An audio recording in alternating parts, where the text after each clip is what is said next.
Bedtime Stories.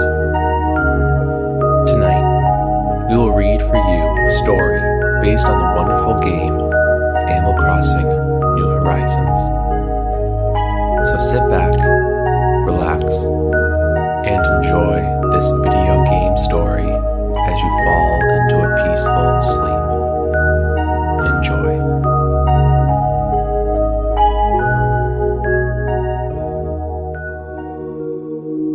The autumn air blew as the villager left their house.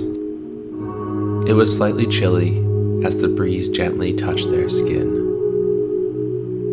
The villager was happy to be dressed in their tracksuit and prepared for a morning group stretch with the island's villagers.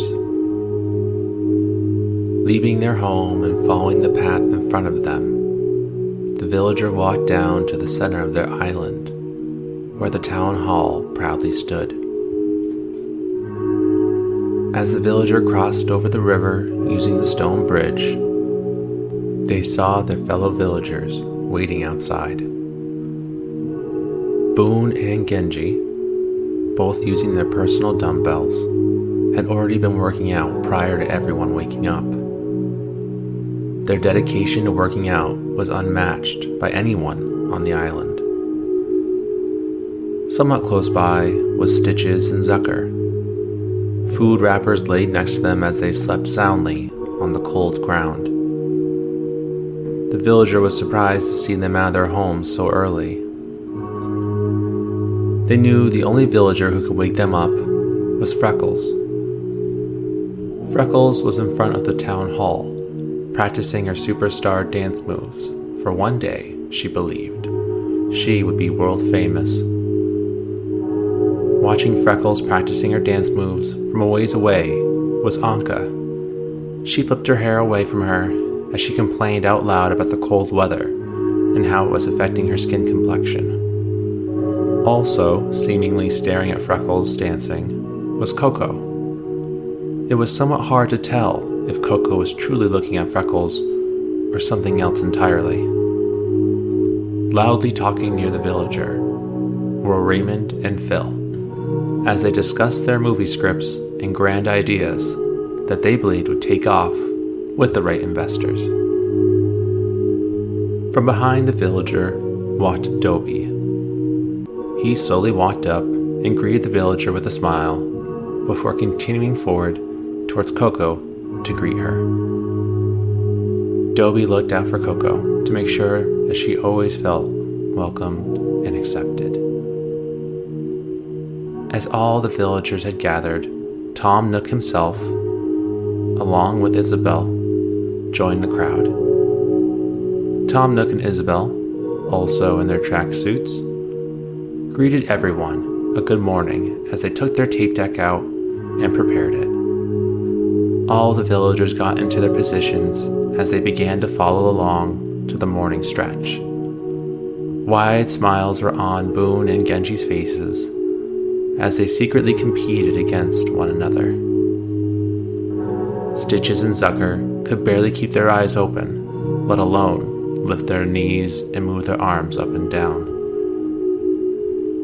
Completely opposite of the two lazy villagers was the future pop star Freckles, who was spinning and twisting way more than necessary.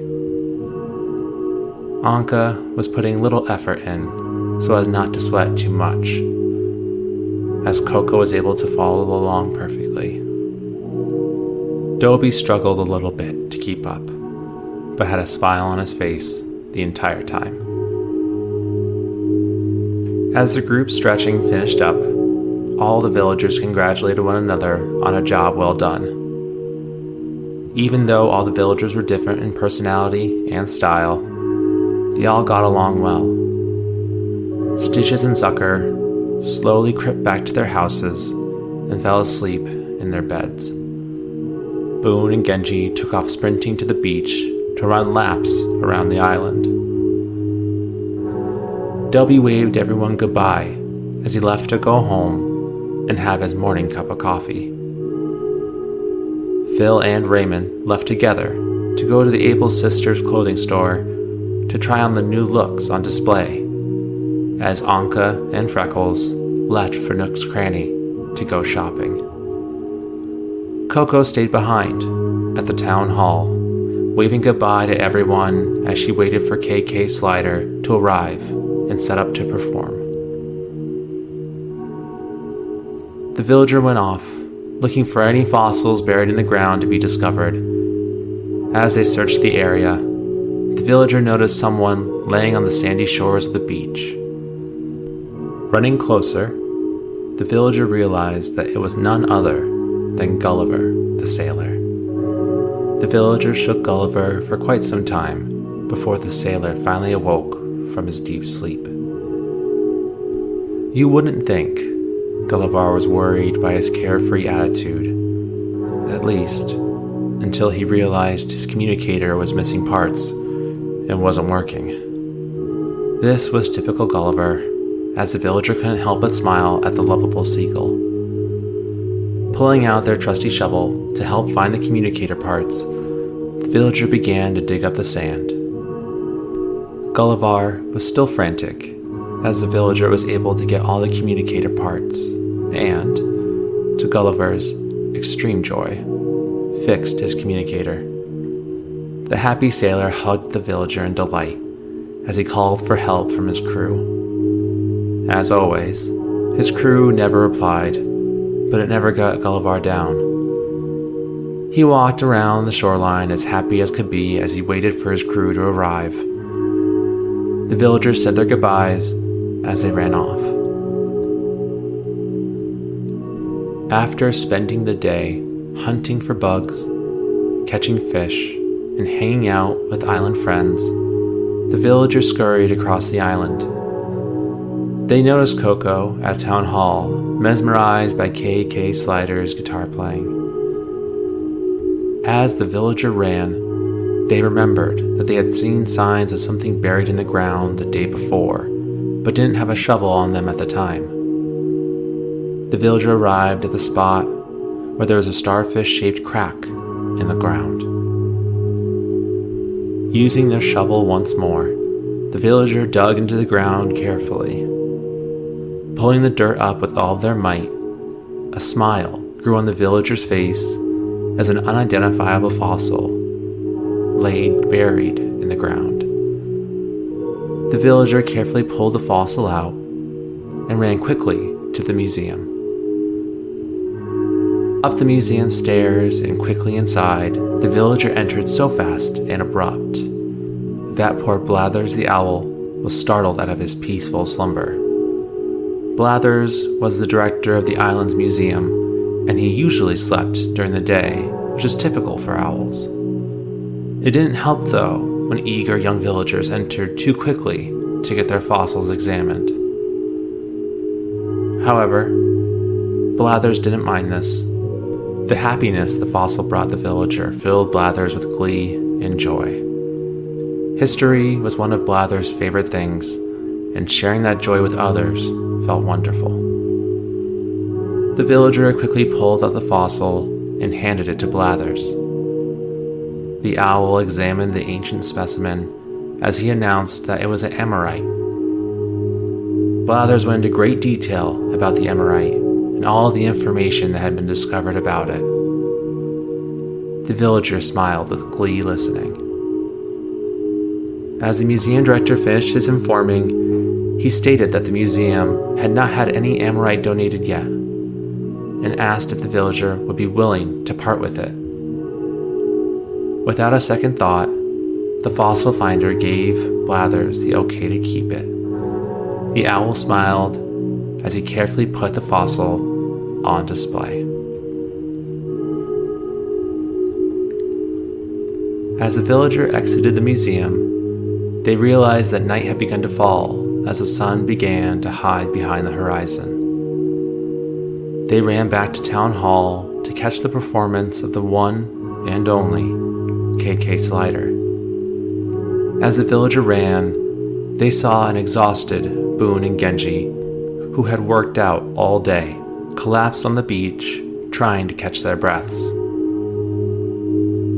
Arriving at Town Hall, the villagers saw everyone enjoying the music of the traveling performer. Coco was in the same spot as earlier as she continued to enjoy the music. Dobie sat on one of the chairs, his eyes closed as he tapped his foot to the melody. Zucker and Stitches played tag with one another, while Freckles danced along to the song. Phil and Raymond, dressed in entirely new outfits, sat next to one another, posing in their chairs and taking in the music for inspiration for one of their next projects. Anka sat by Coco as she took selfies with her Nook phone to post online. The sun had disappeared and the moon was bright overhead.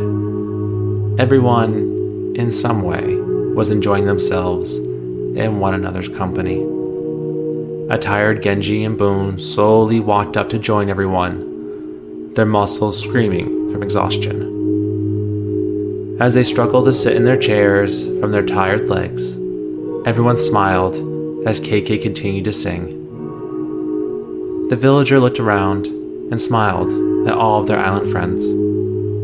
It seemed to be a daily occurrence now that the villager thought about how lucky they were to be living on an island with other villagers like the ones there. The villager felt joy in their heart as they knew that they wouldn't have it any other way. Everyone bobbed their heads to the sweet melody as the night carried on. The end.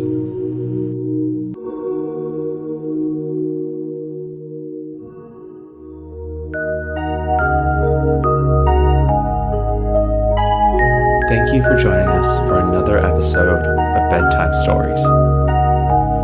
We'll be back with another episode of Bedtime Stories next month. Please let us know what you think of our bedtime stories on our social media or by emailing us at talesfromthecartridge@gmail.com. All of the E's are threes. We'd love to know what you like, don't like, and the stories you'd like for us to cover next. But for now, we hope you're sleeping well, and we will see you